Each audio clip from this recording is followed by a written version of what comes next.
The light starts to flash. They're ready. Stand by for a start. Gates are back.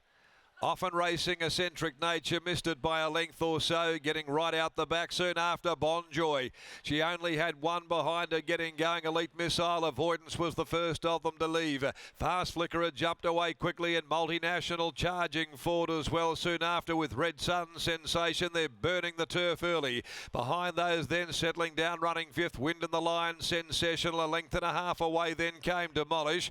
Eccentric Nature's picked up ground through along the fence. Further back behind those to Bustler, down on the rail, Mojo Rhythm, and the last trio, Bonjoy, back with Ollie's Choice. The tail ender is Elite Missile, and so as they race inside the 750, and Avoidance in control. It's Avoidance who leads the Grandstand Cup field, a length clear of Multinational, and Fast Flicker tucked up down on the rails in third spot. 3/4 of a length away then to Red Sun Sensation. He's being now encouraged to go a bit more than a length behind the Wind in the Line from Sensation. Eccentric Nature looking to work clear, held up coming into the home turn from Demolished Bustler. Mojo Rhythm, Bonjoy well back in the field at the top of the home straight. They balance up at the 300. Fast Flicker the first to come at Avoidance. They put up 2 or 3 lengths to Red Sun Sensational, and Sensational is running on strongly. Fast Flicker got the better of Avoidance. Sensational is gunning it down. Fast Flicker, here's Bonjoy. Bonjoy coming with a mighty run. Bonjoy cutting them down. Bonjoy with a stunning finishing burst has won the Grandstand Cup. Bonjoy from either Sensational or on the inside Fast Flicker in a mighty victory. Demolished, Wind in the Line, Avoidance a close up. Ollie's Choice followed by Elite Missile, Eccentric Nature. Followed further back then Bustler, Mojo Rhythm, Red Sun Sensation, and pulling up finishing a distant last is Multinational. What a breathtaking win. A phenomenal performance by Bonjoy, who backs up off her Bunbury Stakes victory first up with an even more impressive win. She was giving them a big head start, but she has absolutely erupted to beat Fast Flicker once again and Sensational. 3, 5 and 4.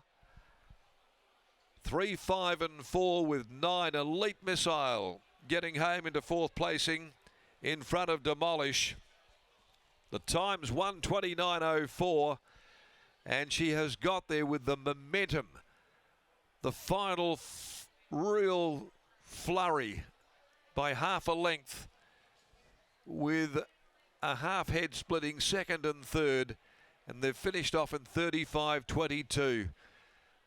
Well, that would take your breath away, because for all intents, she was not really in it at the 150, but somehow she just recoiled, let go, and she has absolutely mowed them down. In the last stride to win it, this Machino mare from Amity Bell, trained by Jason Miller, for Sarah Miller, Mrs. M. Taylor, Mrs. J. Wood, Kathy Money, Ms. T. Jeffrey, the 10 Giddy Gods, Fred Fairthorne, the Magpie Bangers Racing Syndicate, Clint Johnston, Porter in the saddle, boots home the second leg of a double. She's made up about 5 lengths on them in the last 100 in a tremendous performance to beat Fast Flicker by A-Lot, Tony Triscari, Stephen Parnham, and Sensational by Sessions, Tash Faithful for trainers Dan and Ben Pearce. So a fabulous result here for trainer Jason Miller once again.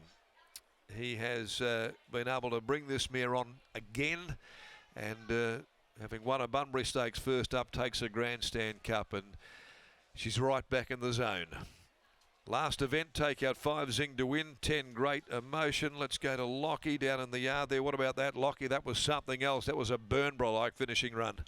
What a victory, Darren. You didn't know if she was going to get there 200 metres out from home, but she absolutely flew home late as winning trainer. Jason Miller joins me now. Jace, she is one very, very exciting mare when she's on song and can show a turn of foot like we just saw, not only today, but 2 weeks ago as well.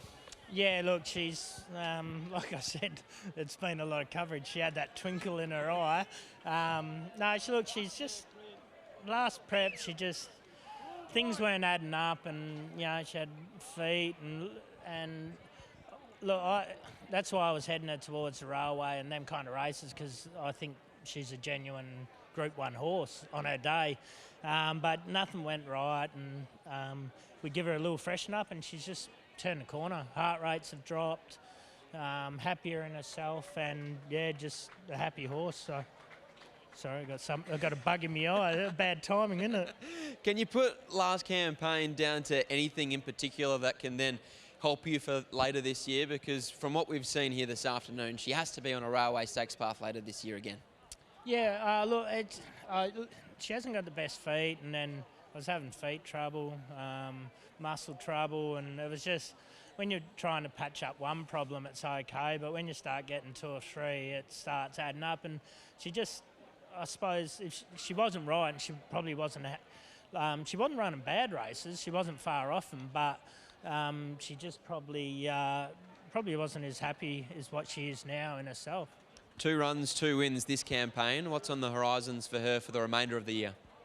See how she pulls up. I think there's an old comrade in a couple of weeks, so over a mile. So, yeah, and then I'll speak to the owners and map out a plan. It's either Carnival again, or you could maybe go the Strickland Hyperion. That's an option. So, yeah, have a think about it. Great to see her back to her best. Well done here, Jace. Thank you. There's Jason Miller, and here's CJP.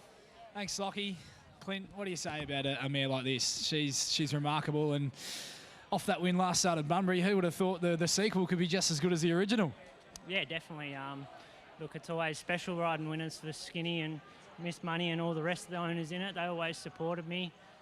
Even last prep, I couldn't really ride her because I was on Cosmic Crusader at the time, and the minute they could get me back on, they did. I actually got told by Miss Money, you're riding it no matter what, so it's worked out to be a fairy tale.